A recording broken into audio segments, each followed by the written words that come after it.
आज आपण बघणार आहोत भरलेली कारली. तर अजिबात कडू होत नाही ती कारली. ज्यांना कारला आवडत नाही ते सुद्धा आवडीने खातील. तर इथे आपण छोटे छोटे कारले घेतलेत, मागचं पुढचं टोक काढून घेतले, मधून एक रेष द्यायची आणि ह्याच्या बिया काढून घ्यायच्या. तर आणि ह्याच्यामध्ये मीठ भरून घेतलं.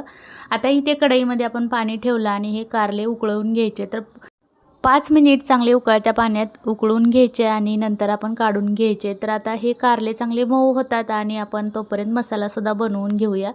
तर इथे आपण मसाला बनवून घेऊया. सुकं खोबरं जे आहे ते भाजून मिक्सरला बारीक करून घेतलं, 2 चमचे घेतले. इथे आता सुक्या खोबऱ्याचा खीस, अर्धा चमचा हळद घ्यायची, 1 चमचा काळा मसाला घेतला आहे आणि 2 चमचे भाजलेले शेंगदाण्याचा कूट घ्यायचा आहे. चवीपुरतं मीठ घालून घ्यायचं आहे. आता इथे ना आपण आलं, लसूण आणि कोथिंबीर हे खलबत्त्यामध्ये जाडसरच असं ठेचून घेतलेलं आहे. जास्त बारीकसुद्धा पेस्ट करायची नाही, कारण चव छान लागते याची. आता हे मसाल्यामध्ये मिक्स करून सगळं आता एकत्र करून घ्यायचं आहे. पाणी वगैरे अजिबात घालायची गरज नाही मसाल्यामध्ये. लसूण मिठाच्या ओलाव्यानेच हे ओलसर होतो मसाला चांगला. आता हा मसाला जो आहे ते कारल्यामध्ये भरून घ्यायचा आहे आपल्याला.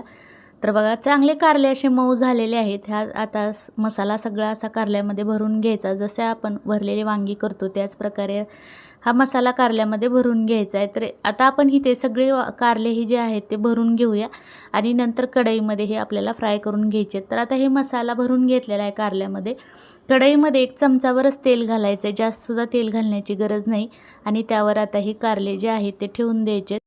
हे कारले जे आहेत ते 5 मिनिटानंतरच आता चांगले फ्राय होतात. तर इथे आपण सगळे कारले ठेवून घेतले आणि वरतून झाकण ठेवून घ्यायचं आणि मीडियम गॅस करायचा आणि 5 मिनिटानंतर हे आता आपण उलटपलट करून घ्यायचे. उलटपलट करून घेतले आणि इथे बघा मस्त कारले तयार झालेले आहेत. तर हे कारलेची भाजी ज्यांना आवडत नाही त्यांनासुद्धा आवडेल. तुम्हाला जर व्हिडिओ आवडला असेल तर एक लाईक करा.